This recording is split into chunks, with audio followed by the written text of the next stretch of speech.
Go ahead. Welcome to this fourth annual Aquinas Leadership International World Congress on renewing the West through renewing common sense. And the specific topic of this Congress is Augustine Aquinas and the new reformations in the plural, in parentheses. Once again, as I've said previously many times, for different international congresses that we've had related to the Western Civilization Foundation, that this is an historic meeting. I think that work that we've been doing for the past couple of decades is historic, and someday, as we expand internationally, we'll be increasingly recognized as such. Unfortunately today, we don't have with us Roberta Baer and her son Peter. Peter has been playing organ recitals for us over the past number of years, but he's going on from Catholic University to school in London, and I think it's doing it this weekend. So Roberta said that she was a little tied up, and so she sent me a note, which I'd like to read at the beginning here. She says, "Dear Peter, thank you so much for writing. I have been indecisive because I've had trouble sorting out the various activities of the summer. The problem lies in the fact that I have a responsibility to my parents, who are confined to a retirement home, and to both Peter and Nicholas, who are both busy with various endeavors. My time is not my own this summer. In addition, Peter is leaving for an organ program in England that same weekend, creating a conflict with the final day of the conference. And if we came up on Wednesday, we would have to drive back on Friday. It's worth coming at all for such a short time. Thus, I think we will, even though it's worth coming for such a short time, I think we will miss this year. But I look forward to contributing a paper on those topics or something similar in the future. It is a great pity that we cannot come, as it is so pleasant to visit with all of you and to participate in the life of prayer and study at the conference. It's such a wonderful setting. It captures something of the life described by Rod Dreher in his book on the Benedict option. I look forward to hearing from you in the future, seeing you in 2018. All the best, Roberta." I found that reference to Dreher especially interesting, since what Dreher seems to be hunting for is what, for several decades, going back to our conferences with the American Maritime Association, and before that with the work of Maritain and Adler and Gilson that had been conducted by different Thomistic schools during the 20th century. I'm very pleased to start this Congress by, which among other things is remembering Max Weismann, by introducing Terence Barris from the Center for the Study of the Great Ideas, who's going to talk to us a little bit about Max Weismann as a philosophical apologist and educational reformer. Thank you, Terry.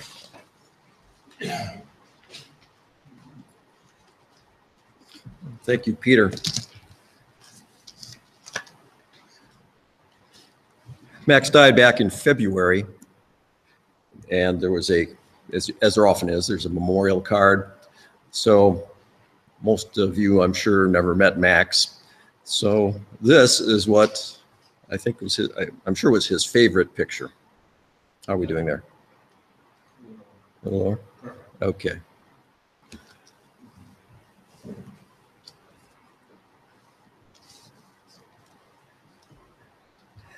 Max had what he characterized as an epiphany when he first attended a great books discussion in the late 1950s. The work under discussion was Plato's Apology. When Max then found out about Mortimer Adler's work in developing the Great Books program, he embarked on a lifetime of doing what he could to advance Adler's goals. In the course of this, Max moved back to his hometown of Chicago and befriended Adler. Adler and Max's goal was to show members of the public why philosophy is everybody's business. It's a way of finding sound and practical answers to questions about the good life and good society. Questions like, what ought we seek in life, and how ought we seek it? As Adler neared retirement, he and Max founded our organization, the Center for the Study of the Great Ideas. That was in 1990. And it was intended as a means toward this goal, dedicated to promulgating Adler's work in philosophy and liberal education. They put together a mission statement, and it quotes Aristotle's Nicomachean Ethics. The purpose of the present study is not, as it is in other inquiries, the attainment of knowledge. We are not conducting this inquiry in order to know what virtue is, but in order to become good. Else there would be no advantage in studying it. For that reason, it becomes necessary to examine the problem of our actions and to ask how they are to be performed. For as we have said, the actions determine what kind of characteristics are developed. Now, this focus on Adler's work, I'll say Adler's work as such, is what distinguishes the center that Adler and Weismann founded from other organizations that are associated with Mortimer Adler. And examples would be the Great Books Foundation, or the basic program of liberal education for adults at the University of Chicago, or the Aspen Institute, or the Paideia Group, all of which, of course, are very much involved in things that Adler worked towards, and he was involved in starting and supporting their work. But the focus, again, of the center is particularly on Adler's work, his writings and so forth.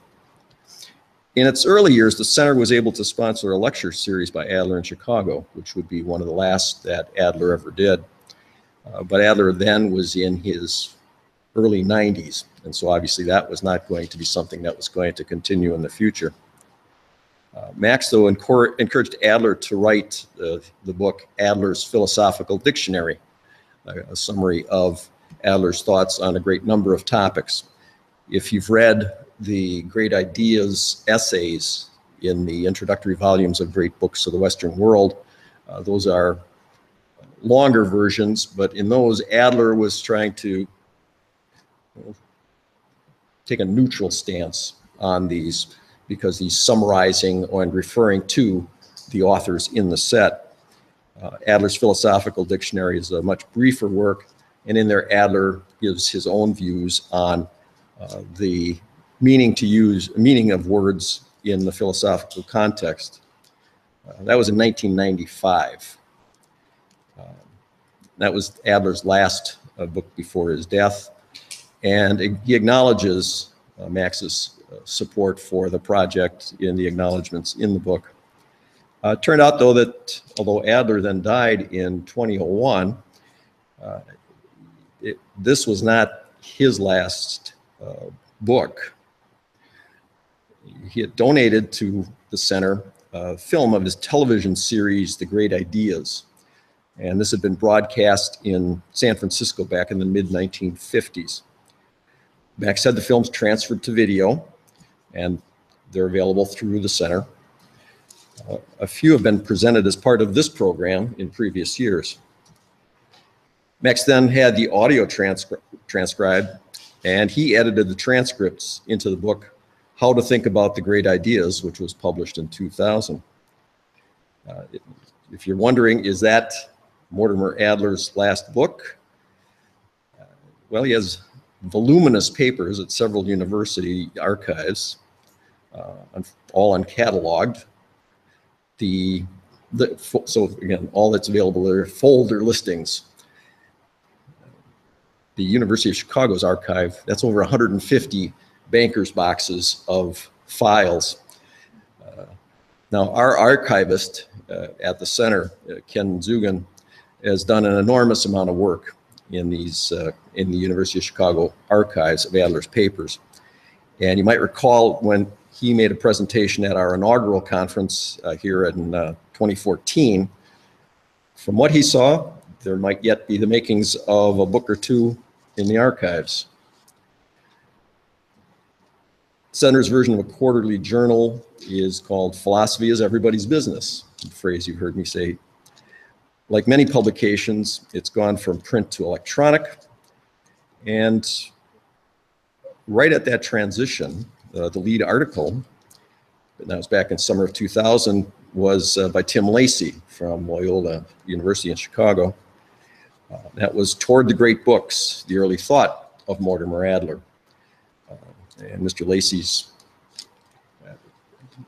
probably as much and more or more than anyone has done work in reviewing and analyzing and commenting on Adler's work. And that's, as I mentioned, I believe that was last year, and I think in 2015, I believe it was, his book, Dreams of a Democratic Culture, which I'd say is the closest thing to an intellectual biography of Mortimer Adler, was published. The Center has a weekly communication with members, like a lot of organizations, and that's called The Great Ideas Today, which grew out of an email newsletter. But it's not just doings at the center, but has regular discussions of things like Adler's works. And it's a place where things that have been found in the archives and then have been processed and edited and so forth are published. Given Max's introduction to great books, the center occasionally hosts an online discussion. Max had the idea to try and deal a little more directly with the great ideas that are in the books as opposed to just a book discussion. And that's pretty challenging. It's as if you try and get Socrates on the email and giving one of his cold calls about, what is this or what is that? Max, I think, if there was anything, that's what he really loved, was discussion and wanted to develop. I've participated in some of these, and at this little more abstract level, the discussion it's very challenging, and it can be very frustrating, but when something suddenly becomes clear, that can be exhilarating. And I'm sure many of you have had that experience, but I'm not sure that everyone, how common that is, maybe if it has ever been, or how common it is today, to be discussing these serious topics and trying to get into the depths of them, and then you hope getting some sudden insight. But it serves as an example of this very specific and demanding vision that Max had for the center's work. And if you want to talk about specific and demanding visions, certainly Mortimer Adler was known for them, and Max, the admirer of Adler, had them as well. As a philosophical apologist, I'd say, his work in trying to keep Adler's work in the public eye is an example, but he also was happy to jump in if he saw any critique of Adler's work that's, he thought, off base. And now with the internet, of course, there's plenty of opportunities for opinions and plenty of need for correctives. And every organization has to be supported financially. Max got that to the point where Center has continued for over 25 years by memberships. Not all of your organizations are membership organizations. Ours is. So that's one of the concerns is always getting the word out, getting people to join, and hoping that you provide something for them that meets the interest that it attracted them in the first place. Also, there was and is to some extent sales of books. At one time, Mortimer Adler kindly agreed to autograph copies of his books. And the center then would say, if you're an admirer of Adler's, if you'd like an autographed book, we could sell it. Now, people don't always keep books. And so there was a point I'd be going to, I live up near Milwaukee, and we'd go down to book sales in Chicago. And sometimes I'd say, well, here's an example. Here's Adler's, how was it? That Adler's first memoir, Philosopher at Large. And there'd be a lot of Adler's books in the philosophy section. And I remember turning to my wife sometime and I'm saying, they have a copy of a book here that wasn't signed by Mortimer Adler? And here you go. So I've got, you know, a couple of shelves of books, and it's like maybe every third one is signed by Mortimer Adler. There's also the videos, some of the videos of presentations that Adler did, like that Great Ideas series.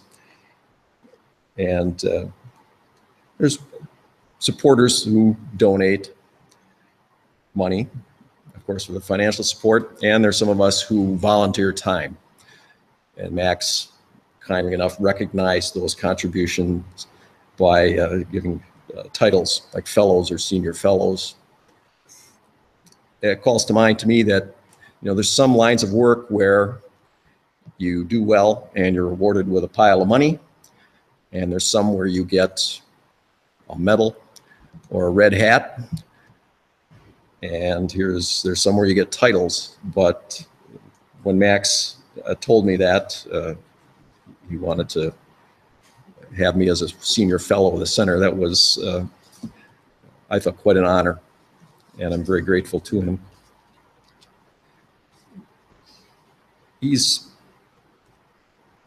I've gone to other conferences as well on behalf of the center, and often in Max's stead, since he was ill for quite a while.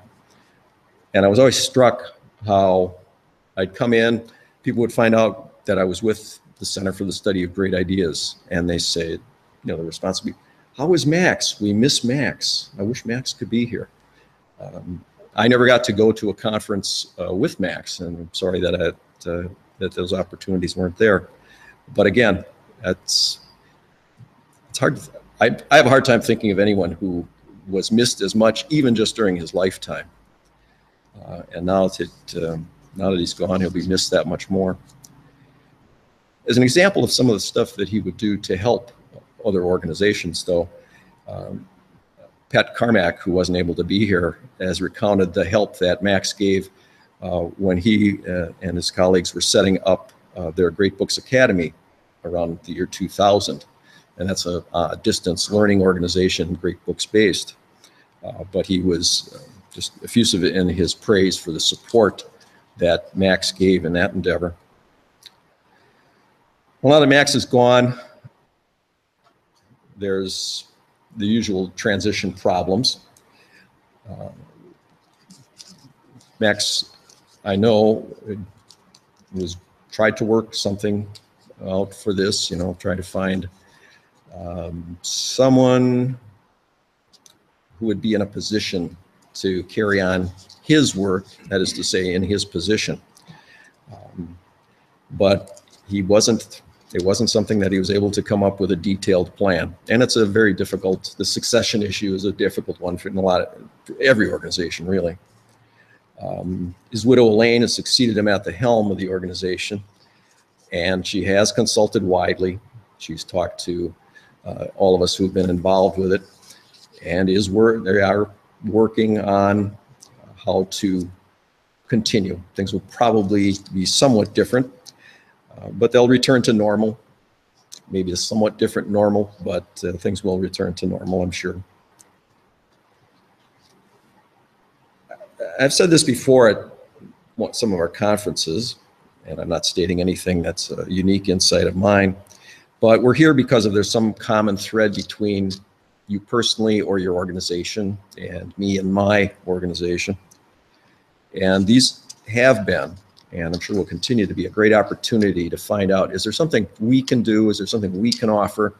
And the same, you know, is there something that you or your organization has to offer? And sometimes that words like networking just get dismissed as buzzwords, but you know, these personal and professional relationships and organizational relationships are very important. And Peter, we talked about that, and for example, on our weblog, we specifically note an association with the Adler Aquinas Institute and the Aquinas School of Leadership, and you send your very extensive and detailed updates. Peter's monthly emails give information about what doings in philosophical and other organizations all over the world. And then we've been posting them on the blog, and I hope that helps. That's certainly the intent. And we hope that, and you help us, because it's great, as they say, it's great content. But it's a small example of what can be done, and I think you've all seen similar examples.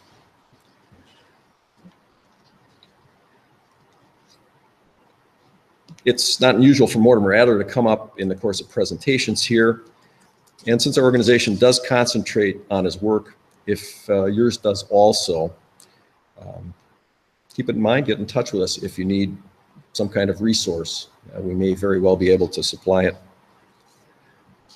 Max was never afraid of a hard sell. So I'm going to point out that membership information and online applications for membership are at the center's website, which is thegreatideas.org. That's the Great Ideas, all one word.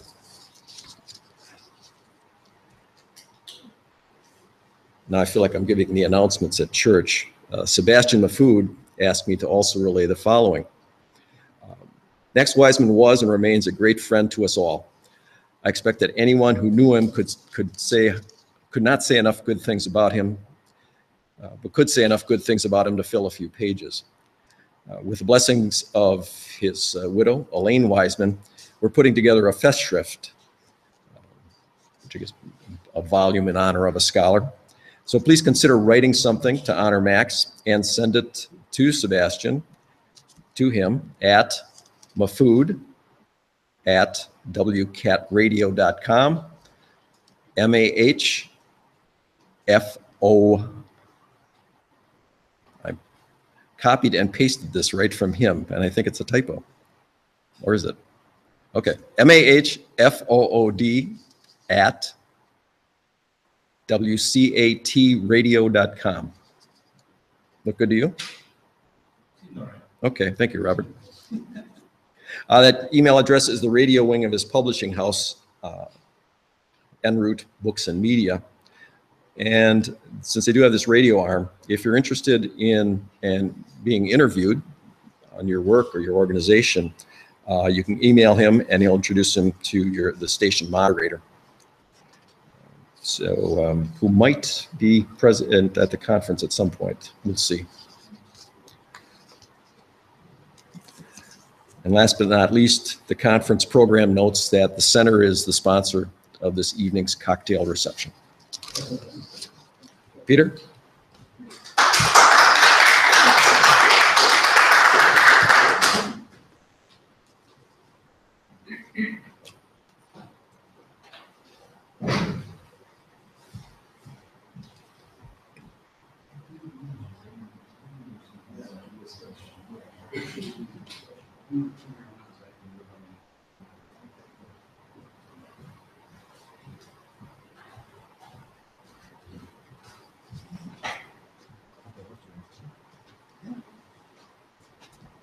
Thank you, Terry.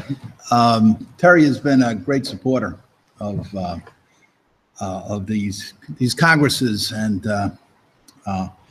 has really done a lot of work trying to promote the work of the Center for the Study of the Great Ideas. His blog spot, for example, is something that he constantly maintains, and you might want to check that out. It has a lot of interesting information. My presentation today is the memorial eulogy for Max Weismann, one of God's great ideas, that I had given in Chicago.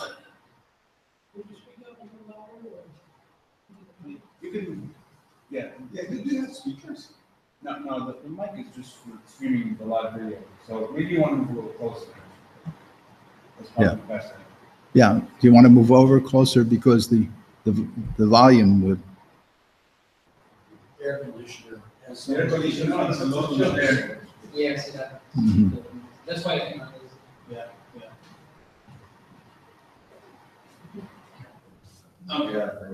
okay. So should we start over or just continue? Okay. Okay, so I'm repeating this presentation that I gave for Max in Chicago in May. And at the time, I talked about this memorial eulogy, Max Weismann, one of God's great ideas. And I began my remembrance of Ronald Max Weismann with an expression of deepest and most heartfelt gratitude to Max's unconditional loving wife, Elaine, for having invited me to deliver the eulogy at the beautiful St. John Chrysostom Church in Chicago to celebrate the exceptional life and accomplishments of this great man, one of God's great ideas. This invitation was one of my life's greatest honors, one that, despite the ravages of old age daily besetting me bodily and mentally, I will never forget. For several reasons, I repeat this eulogy today. One is because, in part, due to my not thinking about it at the time, that eulogy was not taped either for audio or for audio and video, and I think it should have been. If it had been taped, the taping wouldn't have been successful since there were two pulpits in the church, and the acoustics from the pulpit, which was the major one, were not very good. So that would not have been very effective. And a third problem was that as I had gotten about 90% through the talk, one of the clerics from the church came up and told me to wrap it up. I was talking too long, which I did not think represented the kind of respect that was due at a requiem, especially for somebody of the stature of Max Weismann. So I think Max would enjoy the fact that, having done an off-Broadway kind of presentation of this in Chicago, that at the Seminary of the Immaculate Conception in Huntington, Long Island, we can bring it to New York and do it the way New Yorkers would actually do it. Because Max, to a certain extent, was very New Yorkish, maybe because of his association with Adler, and also for the World's Fair out here, which he was involved in helping to organize. For several reasons, then, as I mentioned, I've repeated. I'm going to repeat this eulogy. Shortly after Mortimer Adler had died on 28 June 2001, I was shocked when his partner in crime at the Center for the Study of the Great Ideas and my friend Max Weismann had contacted me and asked me to pen a short eulogy in honor of Mortimer. Because parts of that eulogy equally describe Max's nature, I take liberty to refer to them now in relation to Max. Men were much bigger and wiser in those days, I said, not like they are now. Just as in the time of Odysseus, breaker of horses, and honey-tongued Nestor, these were men bigger than life, men about whom and by whom great books are written. Though Max is not with us in the sense of not jolting us out of our lethargy by his living presence, he is gone in no other sense. To paraphrase Mortimer, to dismiss him as not being in touch with us in any other way is to repeat the folly of the ancient Athenians, who supposed that Socrates died when he drank the hemlock. During the 20th century, Max Weismann was world famous as an inventor, consultant in the fields of architecture, construction management, and exhibit design and fabrication.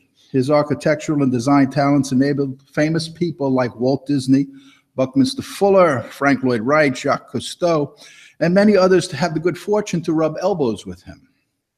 And for Max to work on celebrated projects like the Century 21 Exposition and the 1964 New York World's Fair and Expo 67, which I still remember. People in parts of Chicago have long known Max as somewhat of a hometown celebrity for, among other things, overseeing design and construction of the Chicago Botanical Garden, which still flourishes, and the restoration of the Rochester City Hall in New York State, and for different newspaper articles written about him and his different doings.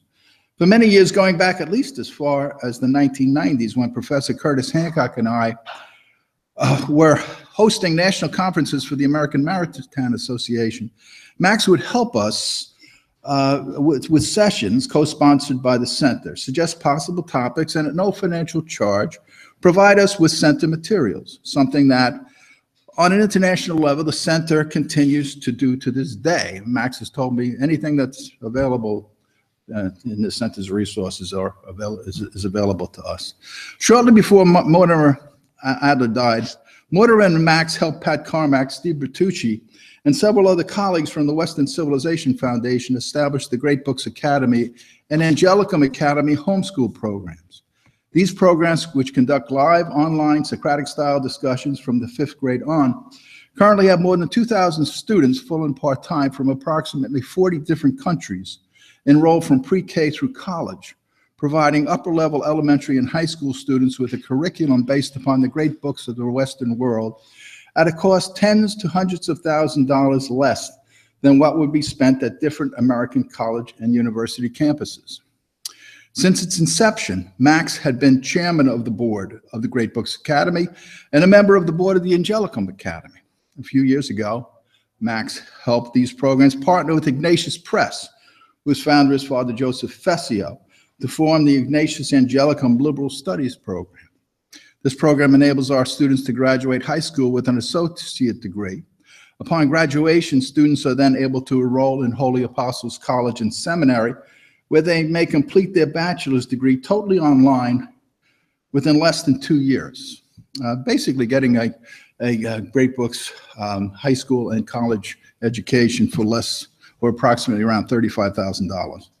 Shortly after founding these homeschool programs, the Western Civilization Foundation established the Adler Aquinas Institute, chiefly an international Renaissance academy, an online monastery of sorts. This designed in this age of educational, cultural, and civilizational decadence, just as in the early parts of the Middle Ages, to unite professionals throughout the world to help preserve the best of classical Western learning and Western culture and spread and pass these on to future generations.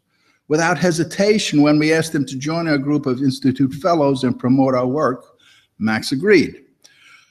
While Max was internationally recognized apart from his affiliation with Mortimer Adler and the center's work, and was greatly appreciated by members of the philosophically inspired groups I've mentioned, during the 20th and 21st centuries, Max and the center have not received due recognition from many other professional philosophers, quote, quote, for the great contribution they made to Western philosophy and the preservation of the West's cultural heritage.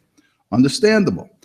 If the realistic and personalistic notion of philosophy that Max and Mortimer had promoted through the center was right, reasonable to conclude would be that what most contemporary philosophers do is not philosophy.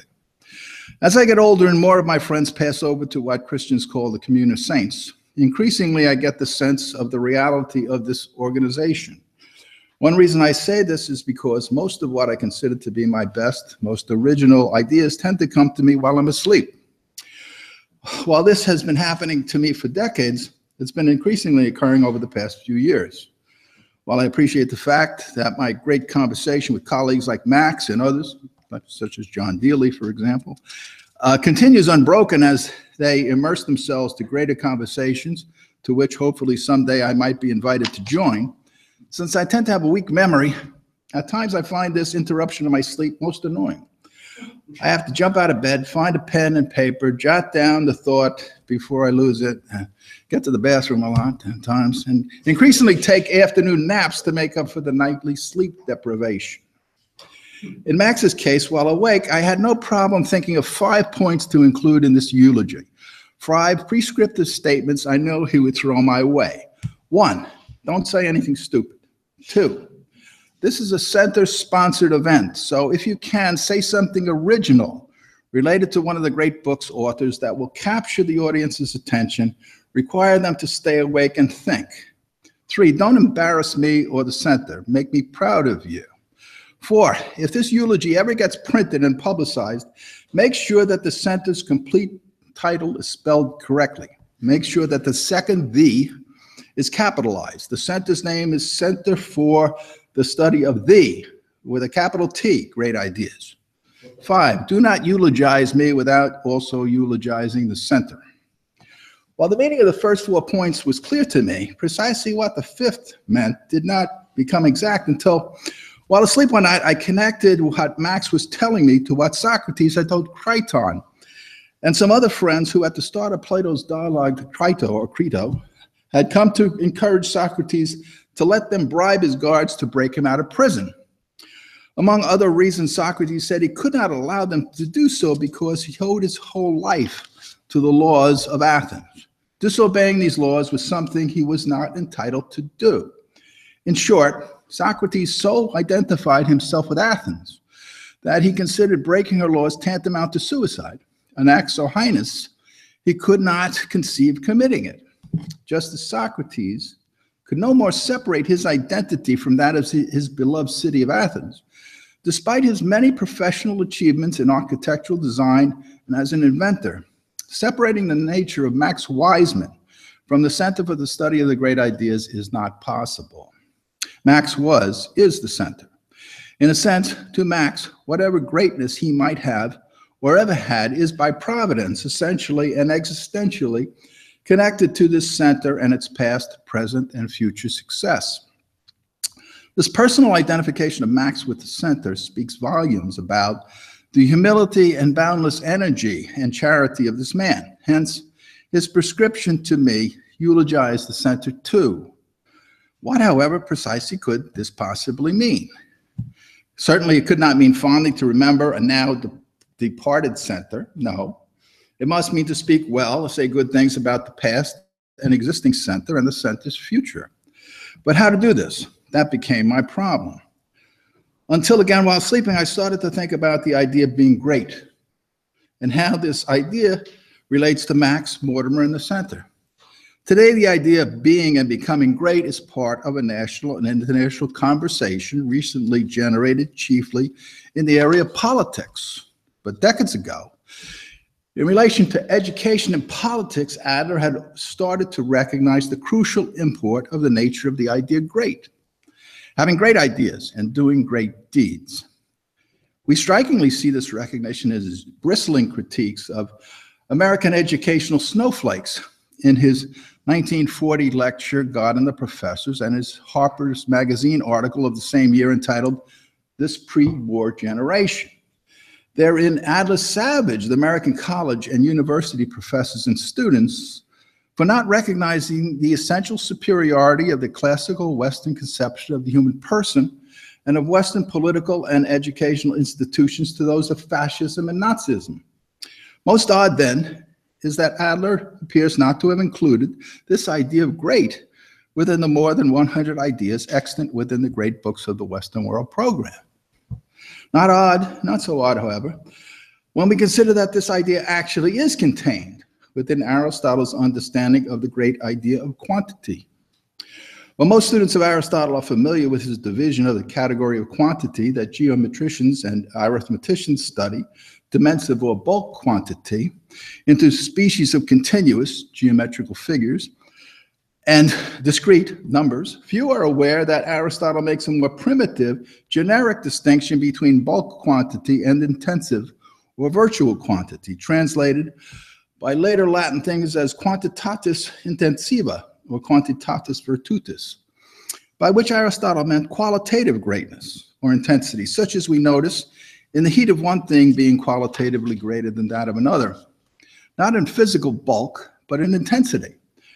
Analogously, Aristotle attributed this qualitative property, which contemporary physicists study, among other ways, in relation to physical properties like bodily mass, to a personal quality that Latin thinkers later rendered by virtue, virtus, or more precisely, to greatness of soul, what many people in the English-speaking world, especially in business today, call gravitas or heft.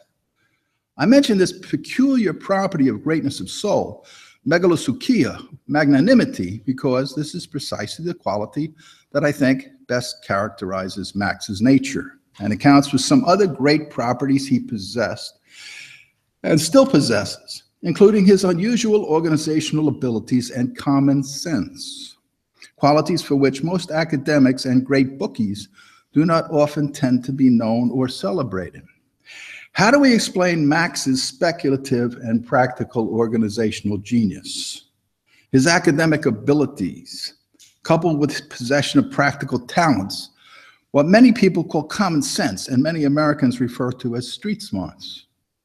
I suggest the answer to this question lies precisely in understanding qualitative greatness of soul, gravitas, heft, being an essential quality of any organizational genius, and the property of virtual quantities likewise being an essential quality of any great organization. For most of my life, I've been fascinated by the nature of organizations and the nature of organizational geniuses. In part, I suspect this has been due to being raised in Brooklyn, in a largely Italian neighborhood, where some of my friends' families and some of their Chicago relatives were internationally famous for being great organizers. More than this, however, something is essentially fascinating about the existence of organization and organizational geniuses. My decades of study of Western intellectual history have convinced me that the whole of ancient Greek philosophy was essentially an investigation of principles and causes of organizational activity. The nature of qualitatively different organizations, the parts that essentially generate their specific operations, including the organization of parts of the human soul and its activities. What Aristotle famously called a substance, today most of us in the West would call an operational organization. Adler refers to it as an enterprise, interestingly, in his work that we read for today's meeting. What an organization equipped with all the parts needed to execute some chief activity. This has convinced me and some colleagues of mine as well, that decades ago, when Mortimer Adler abandoned study of modern psychology, which tends to think of psychology as a study of something called the mind, he did not give up the study of psychology altogether. He abandoned contemporary psychology in favor of the study of Aristotelian psychology, especially the psychology contained within Aristotle's Nicomachean Ethics. While many of us today incline to think of psychology as a study of the mind, in Greek psyche, refers to the soul. Ancient Greeks considered psychology essentially to involve the study of the soul. Viscerally, like the ancient Greeks, Adler and Max were always convinced that philosophy is a psychological activity, an act of the human soul, differentiated by qualitatively diverse habits of organizational interest. Knowingly or not, both became Aristotelian psychologists.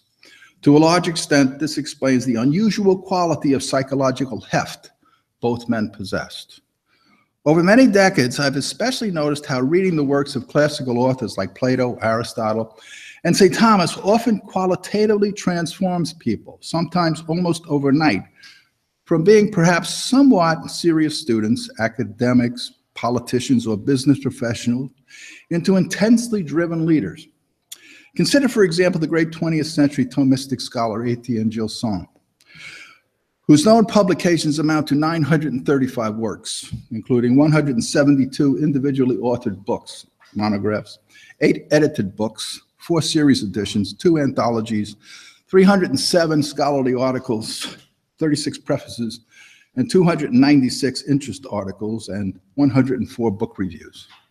And what Gilson had to say in his intellectual biography, The Philosopher in Theology, about the day a person discovers that he or she became a Thomist. A man becomes aware of being a Thomist on the day he realizes that from then on he will no longer be able to live without the company of St. Thomas Aquinas. He feels in the Summa Theologiae as a fish in the sea. Away from it, he feels out of his element and cannot wait to go back to it. More deeply, this is what gives the Thomist the joyous feeling that he's free. Essentially, a Thomist is a free mind. His freedom does not consist in having neither master nor God, but in having no master other than God. And indeed, God is for man the only bulwark against the tyrannies of other men. God alone delivers from fears and timidities a mind that otherwise would die of starvation in the midst of plenty. Left to itself, it will be unable to choose and will die either from starvation or indigestion. The happiness of a Thomist is the joy he experiences feeling free to welcome all the truth from whichever side it may come.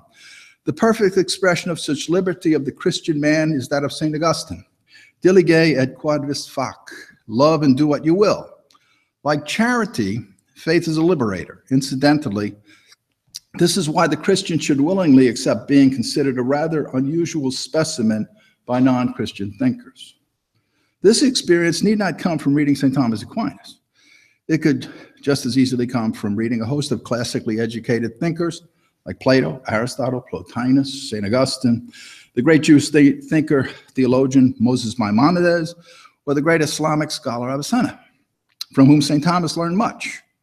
Whatever the case about its literary origin, I submit that this sort of life-transforming experience, which Gilson and other Thomists tend to have, is essentially due, among other factors, to a psychological greatness, heft, they sense about the organizational genius of St. Thomas Aquinas. Additionally, I submit that this is the sort of experience Max Weismann had when he first came into contact with the organizational genius of Mortimer J. Adler. Once he had experienced Adler's psychological greatness, I suspect Max felt the same way when reading Adler that Thomists like Gilson experienced reading St. Thomas. How else to explain the radical transformation of this exceptionally talented man into a devoted, selfless promoter of the work of another?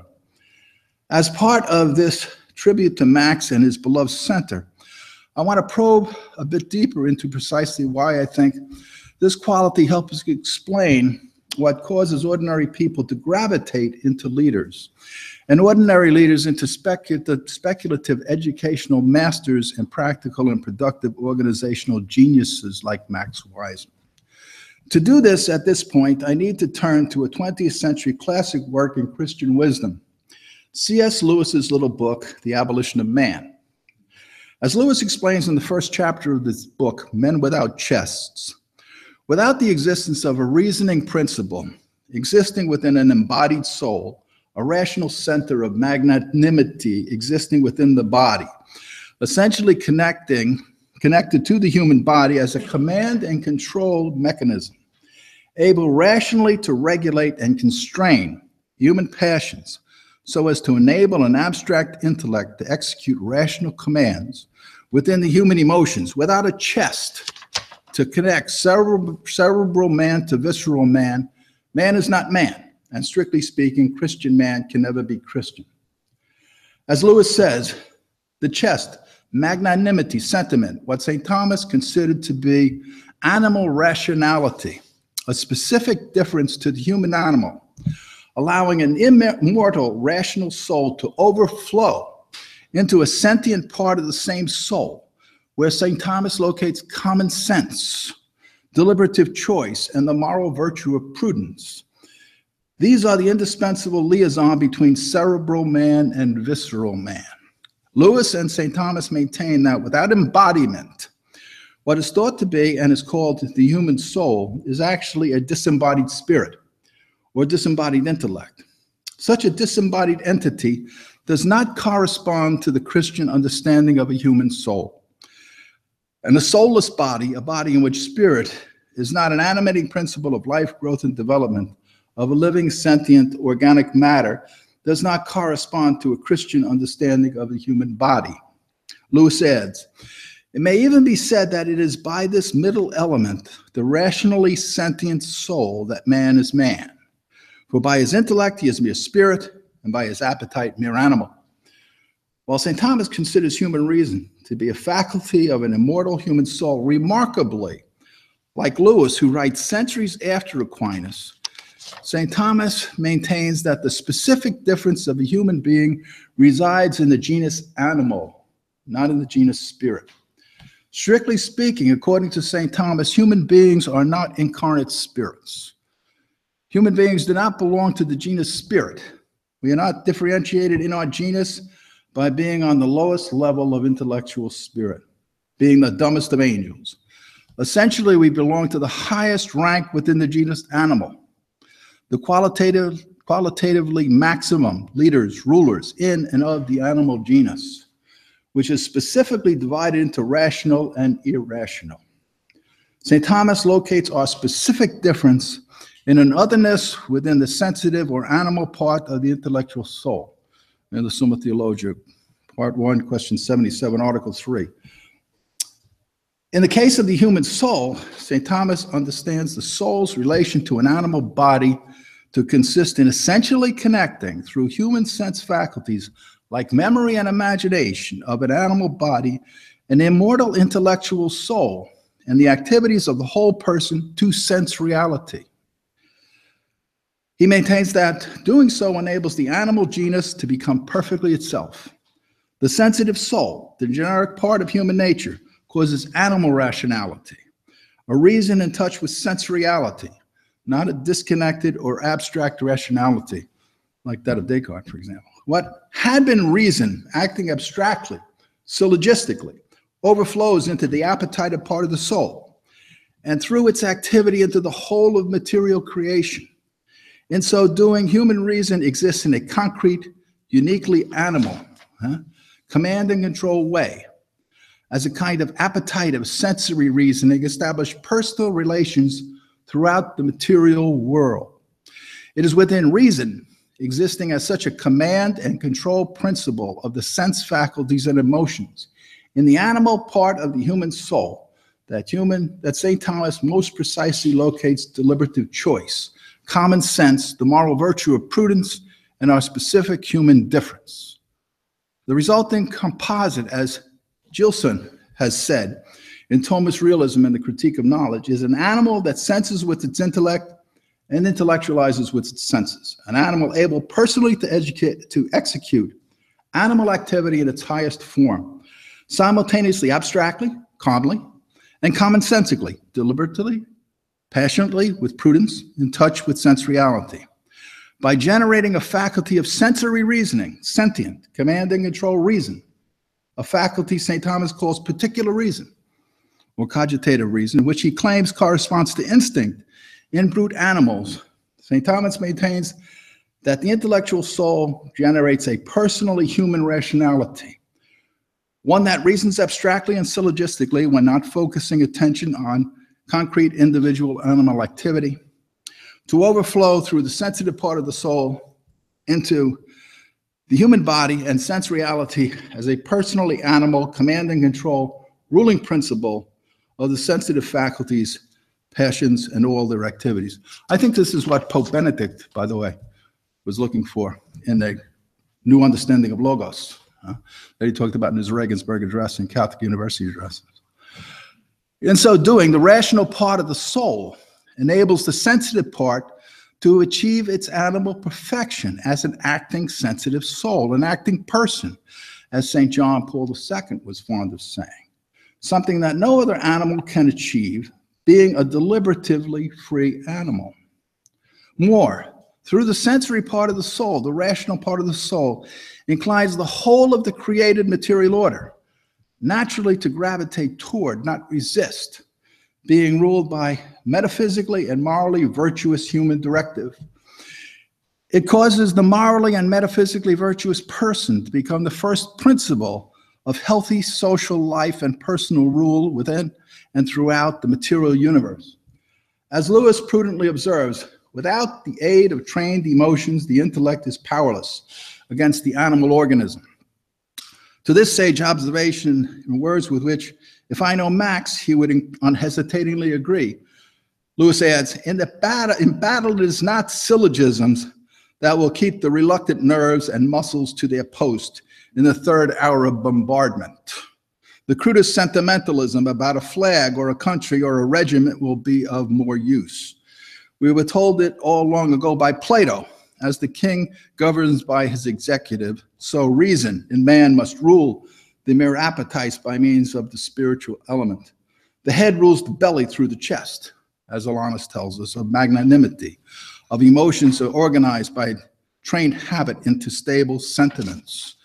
Absent such training, Lewis maintains, we make men without chests, what today we commonly call snowflakes, and expect of them virtue and enterprise. We laugh at honor and are shocked to find traitors in our midst. We castrate and bid the geldings to be fruitful.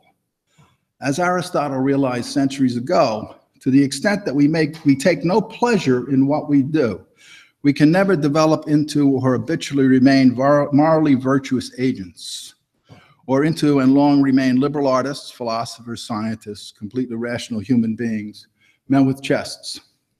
In other words, without an embodied reason, a reason in touch with sense of reality, akin to what St. Thomas calls particular reason within the sentient part of the human soul, capable of rationally and rightly commanding and constraining, ordering the human sense faculties and passions, a human being is not human.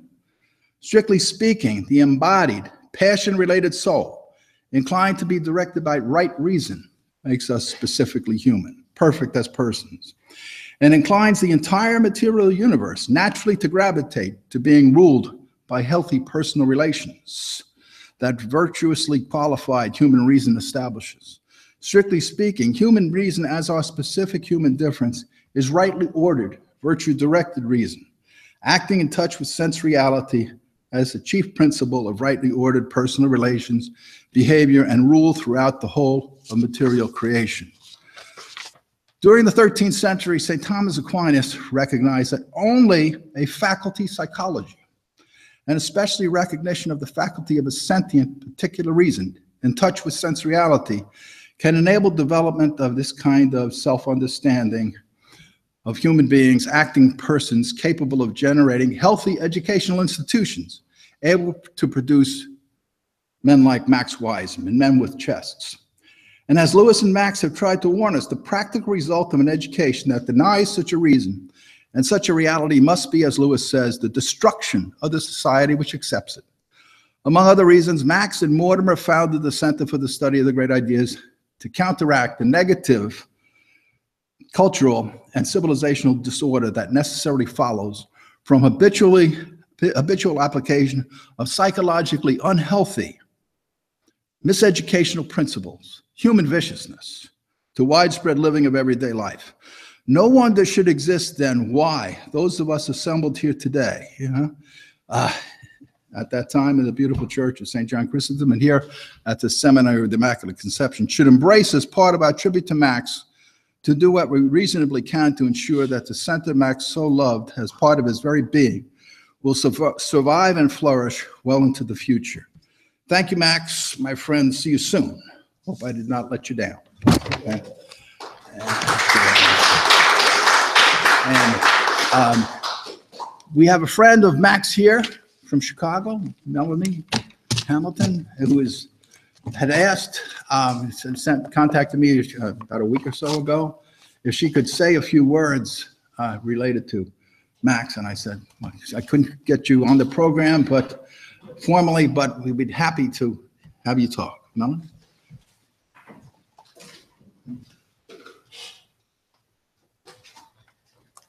Good afternoon. So I contemplated how I was going to start today. I considered something from Aristotle, perhaps something from Aquinas, or delve into Mortimer Adler and how he viewed friendship, the levels of friendship, how one exists. And I decided that I would take a different path. Max was a philosopher, as we all know, and he lived on Goethe Avenue. A philosopher who lives on a philosopher's street has something good going for them. Max was my best friend and mentor. I was fortunate to meet him in 2012. We formed our friendship in April. I had just sent a letter and began corresponding with Charles Van Doren, and went online to see what new books, if any, he had written. I came across How to Read a Book and How to Read a Book DVD. It said, click here to learn more. Clicking here brought me to Max's email address.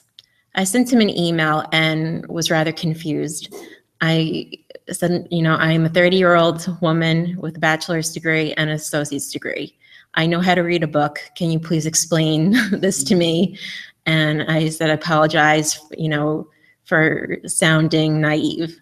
He emailed me back right away and said, don't worry about it.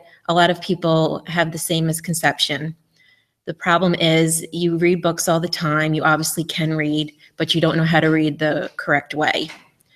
And I explained my connection and how I came upon the link, and we emailed back and forth about maybe 30 emails in less than 3 hours.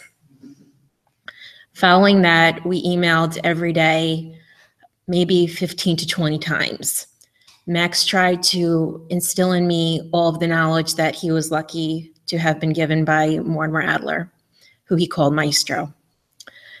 Max told me, he said, Mortimer, like yourself, is from New York. And he said, if you're going to go anywhere, you need to go to Chicago. And I told him, I said, Max, I've never been to Chicago. He goes, well, he said, Mortimer wouldn't have lived anywhere else. I don't want to live anywhere else. This is where you need to go. And I said, okay. So after months of reading all the literature, becoming a member of the Center for Great Ideas, delving more into the great books, which I was fortunate to have embraced from the young age of 7 and 8, I decided to apply for positions in Chicago. Max informed me, you're from New York, no one's going to accept you since you live in New York. And that made me pursue even more a transition of moving to Chicago. I received word in the summer that I was called in for interviews on Michigan Avenue, which is the Fifth Avenue of New York. And Max told me, he goes, oh, he said, you know, it's just an interview. It's just interviews. You probably won't get the job. Don't get your hopes up. I said, wow, geez, thanks for your confidence. So every time he tried to, you know, bust my chops, he didn't realize that I would give him the same thing. Perhaps it was because Max named Ronald after the actor Ronald Coleman, and I, Melanie Hamilton, was named after Gone with the Wind, Olivia de Havilland. We shared a very special and similar bond. We both had similar upbringings. He had an older brother who we loved and adored. I have an older sister, and the relationship is somewhat more strained. Max was a surrogate father to me as well, always looking out for me and constantly telling me that I have a poor sense of direction, always getting lost, and that I was always very impetuous. And he said, granted, you are young though, so that's okay. We would go around walks in Chicago, and he'd point out the architecture and Frank Lloyd Wright's house and telling me that I need to go on the cruise of the Chicago River. So on one day I walked down, and the gentleman said, oh, are you here to take the cruise? And I said, well, I have a question for you. I said, my best friend was a former colleague of Frank Lloyd Wright. Does that get me a discount? And he said, I don't really know the answer to that. I'll have to get back to you. I said, okay, good enough. And I walked away. So I called Max. They said, where are you? I said, I just passed the Chicago Tribune building, and this is what happened. And I said, you know, it's not the point of giving me a discount. The fact that he couldn't just say, hop on board, I want to hear your story. I said, I was too classy for that river ride anyway. Max referred to me as Miss Long Island. Everywhere we went, every place we went, he would say, oh, this is Miss Long Island, not Melanie Hamilton. When I moved to Chicago, I became Miss Gold Coast. We would go to Mario's or the Chicago Q restaurant, where he would meet with his fellow friends on Tuesdays and Friday evenings and discuss politics and philosophy. I was introduced to the manager as, this is Miss Long Island, or this is Miss Gold Coast. She's just a member of the center. Well, when the gentlemen all dispersed, I was left with Max, and we discussed life, where we were going, what we were doing with our lives, and where we had come from. Needless to say, I got the job. Max offered me a position prior to that to work for the center. He gave me exams that Mortimer had given his students at Columbia University, and asked for me to edit them, go over them one by one, make sure the answers were correct. He said he would give me a stipend, and I said, absolutely not. And he said, you won't take any money? And then I said, no. I said, Max, you and I have always known that Mortimer told us, never take a job that you wouldn't want to do for free. In 2012, I went to the church where Mortimer was interred and where the service was for Mortimer, and this past May for Max.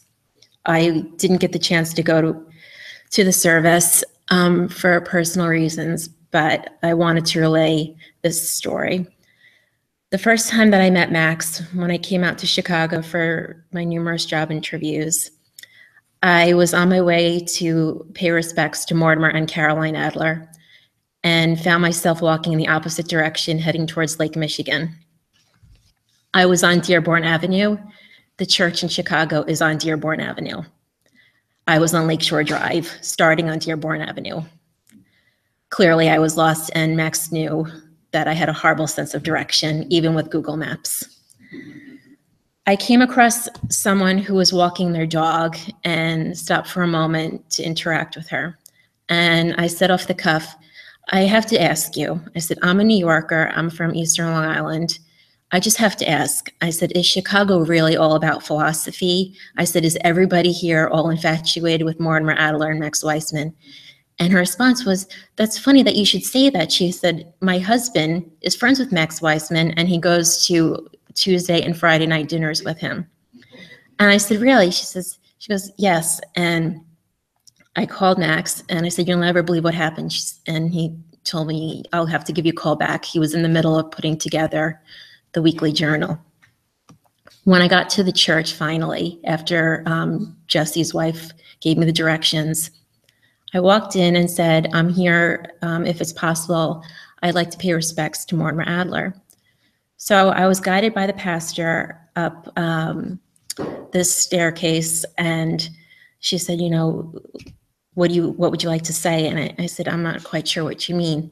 Little did I know that for 20 minutes, the pastor was giving me a lecture on my faith, where I was thinking that I was there for guidance, when I was there just for the preliminary reason of saying thank you to Mortimer for being such a wonderful friend to Max and for taking Charlie Van Doren under his wing when he needed it for Encyclopedia Britannica. So I got into the church.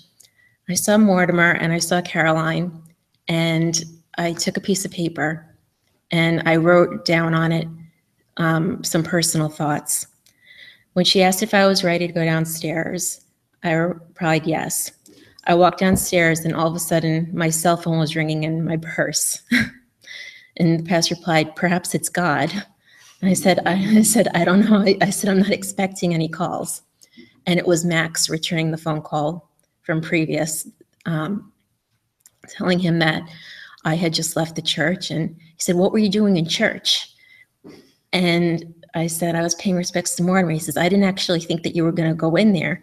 And he said, I have to tell you, he said, you're the first and I think the only person from the center who's ever done that. And I think it's ironic because Max's faith was somewhat like my own, and we're here today talking about him in a seminary. I can see him looking down from heaven and smiling and thinking, yowza, yowza, what he would always say, what's going on? The last time that I spoke with him this past February, I was supposed to be in Chicago at the Field Museum for another interview, and I came down with a bout of the flu and bronchitis. He asked, how I was feeling, and I was telling him that I was in the middle of reading a book called The Shoemaker's Wife. I was contemplating how I would approach that subject today when I was driving over here. I, of course, got lost a few times. Instead of an hour, it took me over almost 2 hours to get here. And I was thinking that I'm on my way to the seminary, just as in The Shoemaker's Wife. The two brothers were separated when one decided to become a priest and enter the seminary. I didn't want to be separated from Max. I don't want him to not be with me, to not be in Chicago. I don't want to feel like I won't be able to walk on that street and see him waving out the window, telling me to enter the pump room at the Ambassador or Chicago Hotel and go in one certain door and leave on an opposite way so that the hotel attendants will think you're a guest and it'll be okay to borrow one of the bikes for the day and take it on the beach. Max was always trying to tell me things that perhaps weren't always the right thing to do, but he thought I took life too seriously. He was right. But he always saw in me what I never really got a chance to see in myself. He viewed me as an intellect. He always said I was too good for certain jobs, telling me that I was too smart to be in the company of friends that I was in, or that I was in the company of colleagues where I worked. He saw in me as someone who could do anything, excuse me, much like my mother. From the age of 5 until 18, I had to go to private Catholic all-girls school. My mother wanted me to have the same education that she had and my sister. I was always had a hard time, I told Max, with that. Not taking the bus, but being driven by my mother, who would play her Thomas Merton tapes on the way.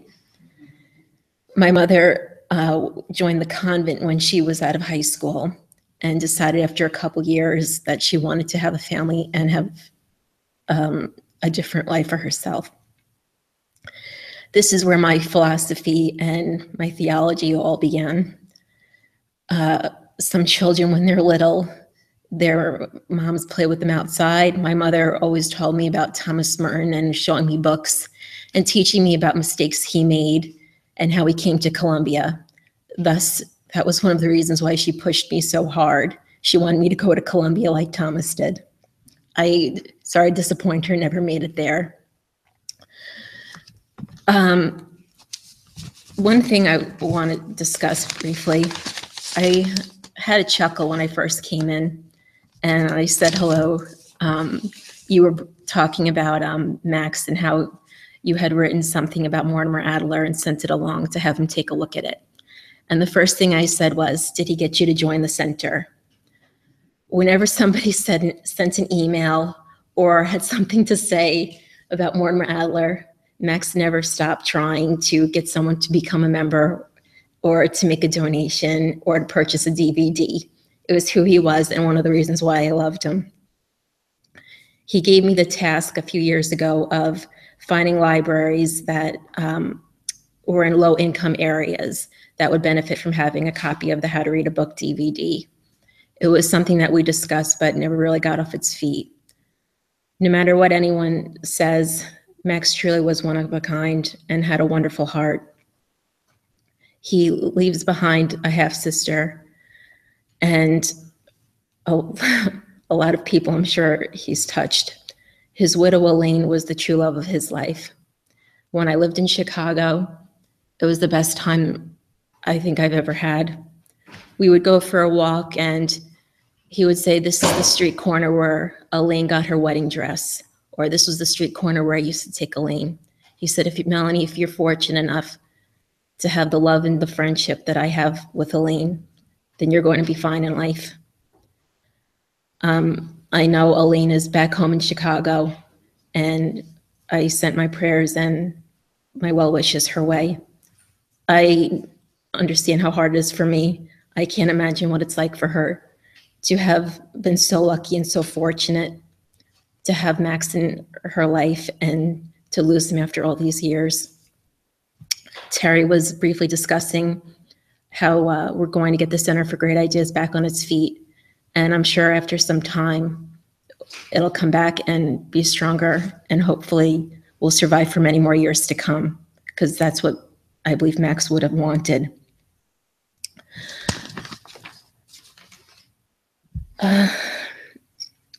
In closing, I just want to briefly say that when I was living in Chicago, it was for a brief time. 2 weeks before I was scheduled to move in August, my mother gave me unfortunate news that my aunt had died unexpectedly. I called Max crying, saying, I don't know if I can, I don't know if I should move. He said, unless it was you that passed away, you need to move. And I remember getting upset at him saying, "You're being insensitive." And he says, "Oh," he says, "don't be a crybaby." He says, "Stand up, be the woman that you are, and get out to Chicago." I got out to Chicago, and I never let him forget that on one day when we were supposed to meet for our little discussion on a Labor Day, I ended up in Northwestern Hospital suffering an allergy attack because one of the items in a drink that I had purchased, I was highly allergic to. I called Max and said, "Thanks a lot." He said, "For what?" I said, "Because you didn't meet me." I said, "I'm now in Northwestern Hospital all day stuck to an IV." And he said, "Don't blame this on me." I said, "I'm going to blame this on you every day."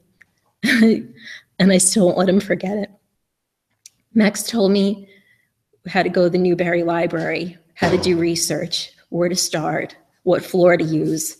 If I was walking home from work, he would say, "Are you on Rush Street or Michigan Avenue?" He says, "I know you're not on Rush Street because it's 11 o'clock at night and Michigan Avenue has all the lights on it." So I said, "Hold on one second." And I put the phone down, ran as fast as I could. I said, "Yep, I'm on Michigan, all right." He told me about Water Tower Place, where his office used to be with Mortimer. He showed me where he used to give seminars down where Marshall Fields used to be. He said, "Walk into the building," and he said, "and you'll see all the Tiffany windows, all the Tiffany glass." So I said, "What about bringing this back?" I said, "Why can't we have more seminars?" And he said, "I don't think anybody would come anymore." And I said, "I think you're wrong." I said, "I think we should do a magazine. I think we should do a newsletter." I said, "I think we should do everything." I said, "It's not fair that I'm 30 and I missed out on all of your past adventures, all your past lectures." And he said, "You want the magazine? You want the letter?" He says, "Then you start it." And I said, "That's not fair." He says, "Well," he says, "if there's such great ideas, it's going to be your responsibility to live up to it." And he says, "I've got enough things going on." Today's Thursday. Around this time, Max would be walking in the Gold Coast area, going to pick up the center mail, and probably getting ready to send out another one of the great ideas. Every Tuesday, we were fortunate to receive a newsletter that had a wonderful article and what we could learn from it. We would get a little memo telling us if we had a new member to the center, and Max would always close it with "Profit and enjoy." The last day that I saw Max before I moved back to New York, we met outside of the Starbucks because it was the only place in the Gold Coast where he could still smoke outside. While we were outside, he handed me a bag, and I said, "What's this?" And he said, "Oh, it's for your birthday." And I said, "My birthday's in 2 months." And he goes, "Oh, just take it." So I opened it, and it was a signed copy of a book by Mortimer Adler, and I gave him a hug, and he said, "Look at the other one." And it was a book by, it was another book that he signed for me, and it said, "Dear Melanie, read it and reap." And he said, "You know what that means?" I said, "Yes, Max." I said, "I know what read and reap means." He goes, "Just making sure." He says, "I just want you to know, these are first editions. They're worth a lot of money." And I said, "Because that's the most important thing." And he goes, "It is." And he goes, "If you sell these," he goes, "you're going to be good to go." Well, I just want to say that I love you and miss you, and I'll never forget you, and will always be in my heart. Thank you.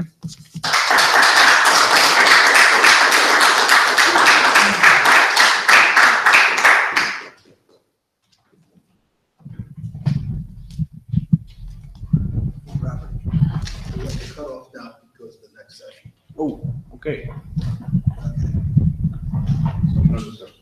Yeah. Thank you for that. How old was Max?